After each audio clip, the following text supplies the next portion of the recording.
Boom.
Boom, I'm in the room.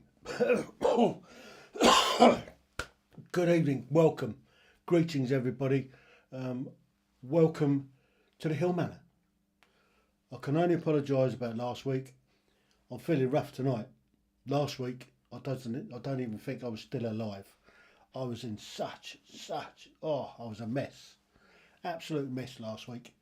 I really was suffering. Tonight, what am I doing tonight? Well, what I'm going to do tonight is just give a little bit of a heads up to what's coming. To what's going to be coming next year. This is going to be my last one of these everyday conversations regarding mental health this year. I'm going into preparations for next year. We're going to be looking primarily at mental health issues. Again, primarily towards the veteran community, because that's what I know best. I'm a veteran myself, as you all know, and I want to cover their issues. So before I go too much further, just want to say hi. Let us know that you're out there. I can see somebody is already in. Who's that? I can't read without my glasses. I can only apologise. I'm working from here, but everything's on over there. if that makes sense. So, welcome. Hi, are you a psychologist? No, I was a psychological operator. Now, by that I mean I was in 15 UK psychological operations group. I was on the group for 10 years. So I was a purveyor of propaganda, lies and deception. I did 7 operational tours in the discipline. And what we did, it's all about changing attitudes and behaviour of a target audience. Military marketing, kind of. So that's what I did. So I'm not a psychologist, but I do understand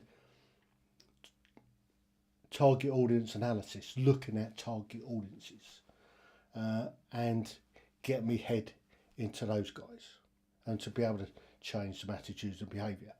And that's kind of what I'm looking at doing with this channel in the next year. We're going to be looking at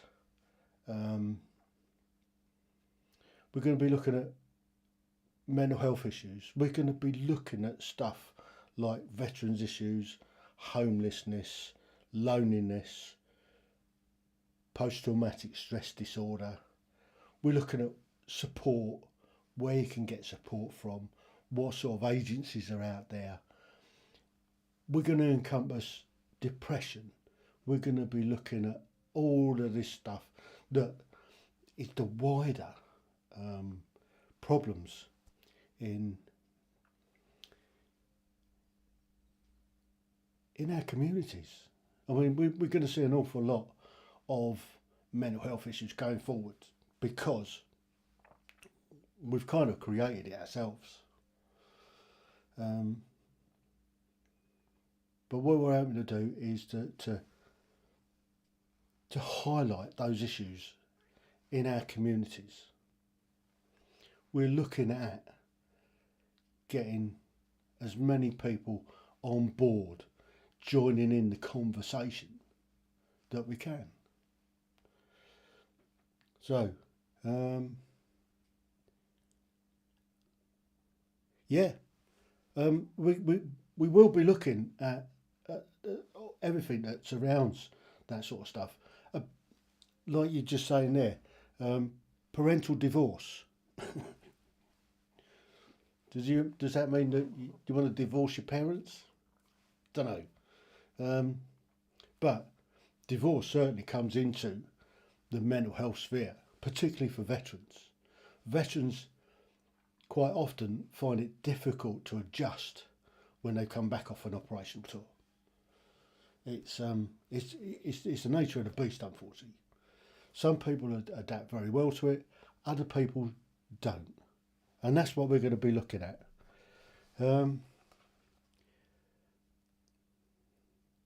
My parents, hang on, let me put my glasses on and have a read. I'll put this up on the screen actually. Let's pull that up on the screen and then I can have a look at it. So, what we're saying, my parents want a divorce. They agree every day on who will take me, and I cry under my pillow. I'm only a piece of dirt. No, you're not, mate. You're not, honest. Do I look at the wider picture? You are special. The problem that they haven't divorced already is because they want the best for you. They're probably staying together for you. It's not your fault. It's not your fault that your parents find it difficult to live with each other. There are some underlying issues, I'm sure, why they're looking at getting divorced.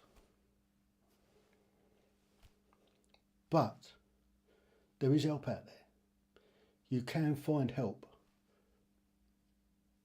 And there's any amount of it. You just gotta ask for it, basically. So, just want to give a couple of things out. I'm a #1 best-selling author on Amazon. I collaborated with 15 other hosts for one another.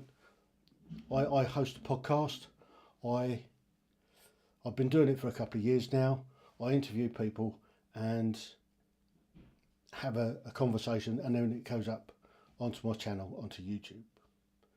And it's also a podcast. So it all started out as a podcast originally.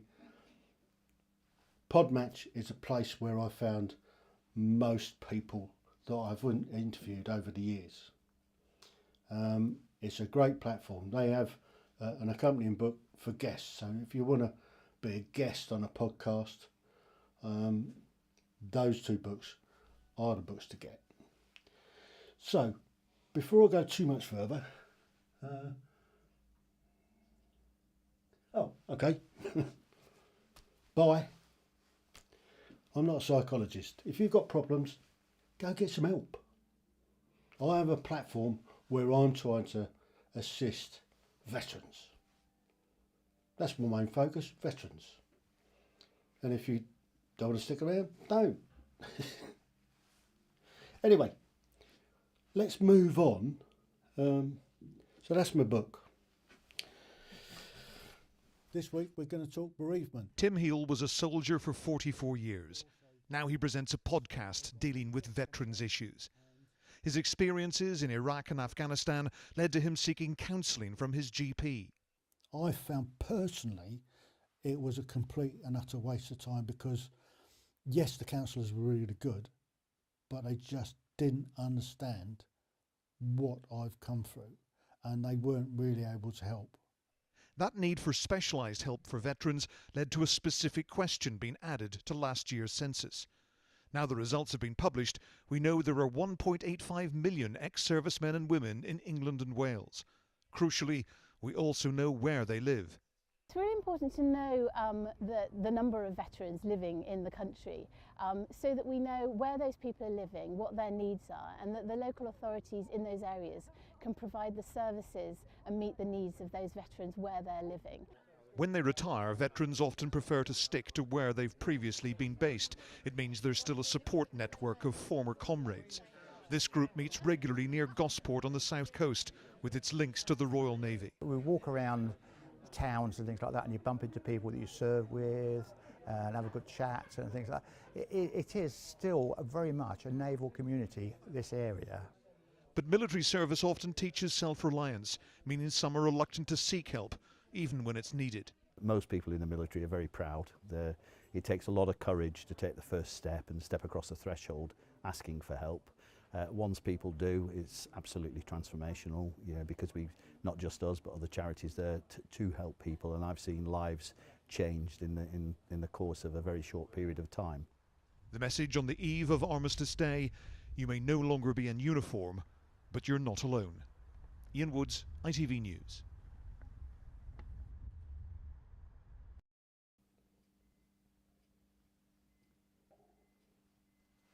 So there you go.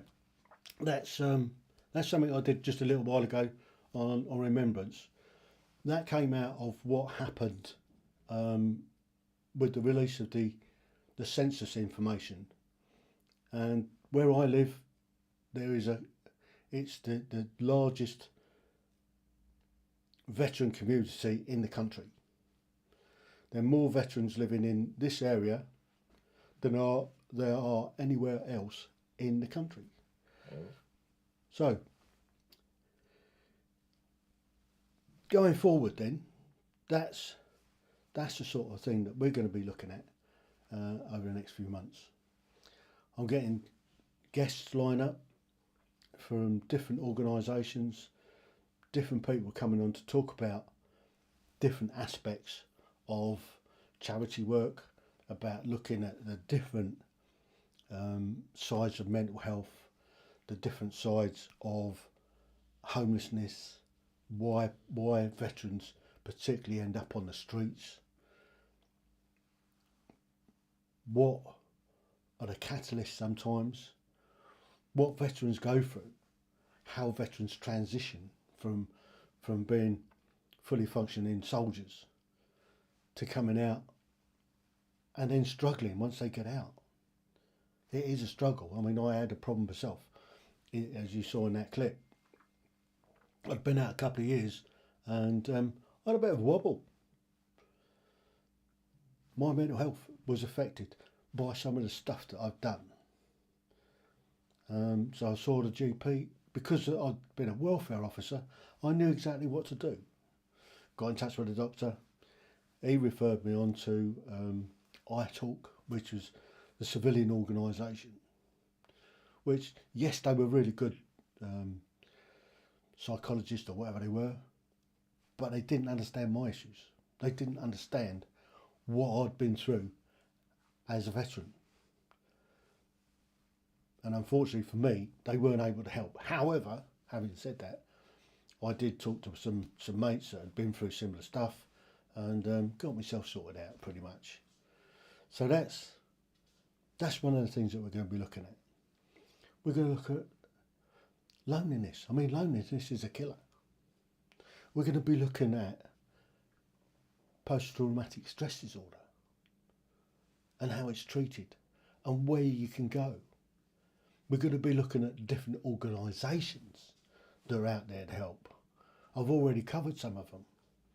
I did Service Dogs UK, who provide a dog, match a dog up with a veteran, and they work together to get the dog accredited, so the dog's got the same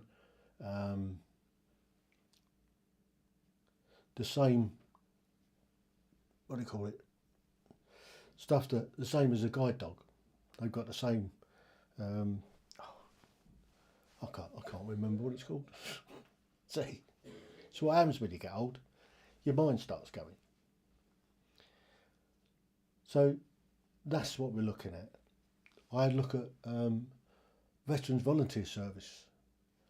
It's a group down in a place called Littlehampton, and they help in the local community. They're taking disaffected youths that are having problems adjusting to being decent citizens. So they are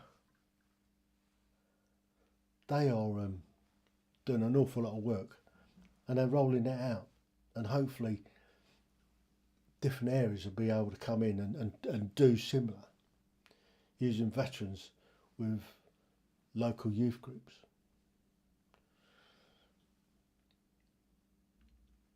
What else are we doing?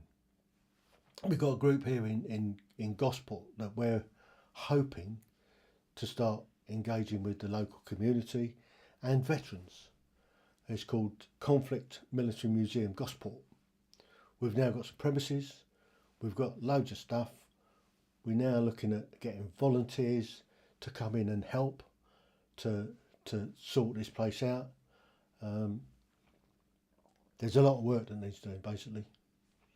They've got a contract where they can generate some income for doing some maintenance on some buildings, painting some windows, painting doors, cleaning the guttering, that sort of thing.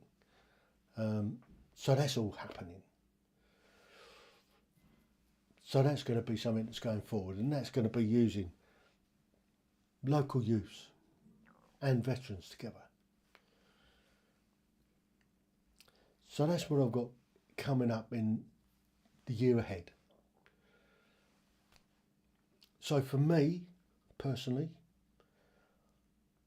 I'm involved with quite a lot of veterans groups.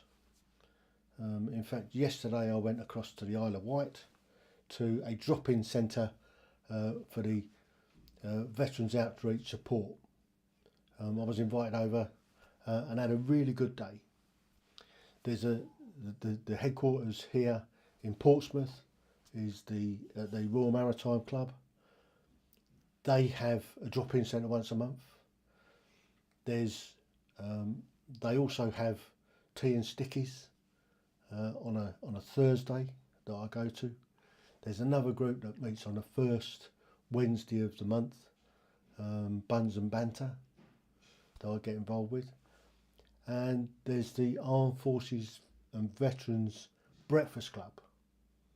And there's 2 or 3 of those locally that I go to. There's one here in Gosport, there's one over in Portsmouth, and there's one over on the Isle of Wight as well. So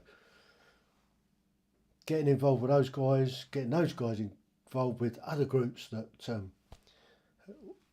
it's a great place to meet up with veterans and just sort of swing the lamp and talk rubbish basically. So that's what we've got going on. So for me personally, I'm a conduit. So what I'm looking at doing is pulling all this together. I'm looking at getting these veterans on board. I'm looking at local help.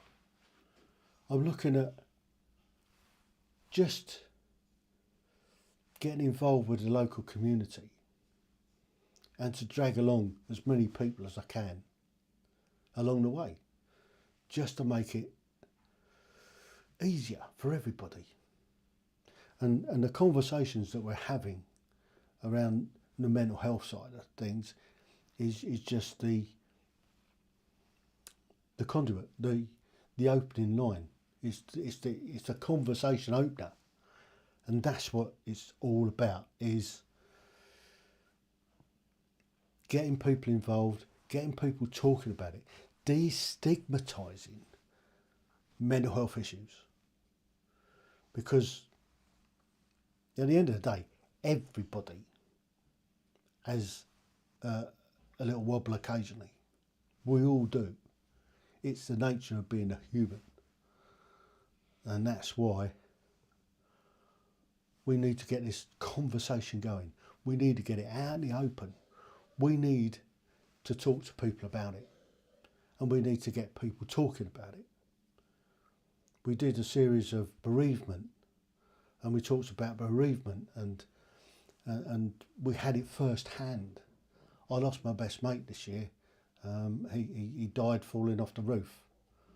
We had his family on, talking about how they were dealing with the loss of him.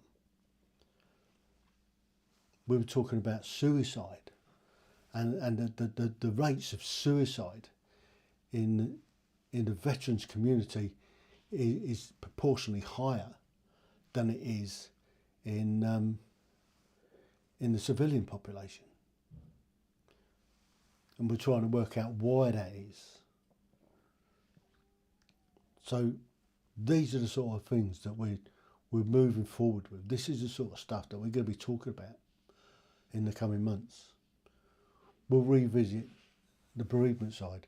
We'll revisit the support for that. We'll look at death and talking about death an everyday conversation, because it should be.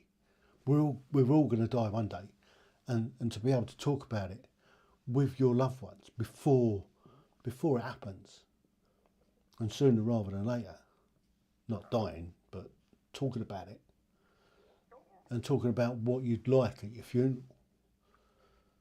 That's important. Some people like myself don't particularly want a funeral per se. I just want a quick cremation, and then I'll have a big celebration of my life, a big shindig somewhere. Spend the money on having a shindig rather than expensive coffins and all the rest of it. That's the sort of conversations that people need to have. So that's where we're going to move forward. That's what we're going to be doing. So we'll start back on, I think it's the 6th, might be the 6th of January for this. We've also got I'll do the first quiz on, I think it's the 4th of January, 3rd or 4th of January for the quiz channel, and it's just going to be on the quiz channel. It's not going to be anywhere else, it's just going to be the quiz channel on YouTube. We're going to refine this down. This is just going to be on YouTube. So the everyday conversations regarding mental health is just going to be on YouTube. I'll advertise it on Facebook and the other platforms, but it's just going to be on YouTube. So,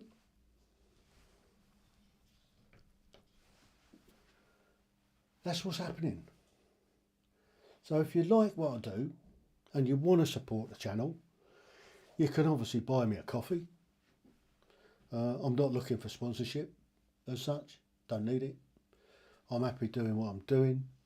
If you want to be part of the conversation, get in touch. Come on the show. I aim to have guests on every week. What I'm looking for is special guests to come on every week and be part of it. This is a great opportunity to get people talking, to get people together, to get the conversation going. And that's what it's all about. So, I think, rather than just rattle on for the sake of rattling on, I'm just going to wish everybody a very Merry Christmas and a happy, prosperous, conversational New Year. So until next year, you have my heartfelt thanks for joining in, being part of the conversation.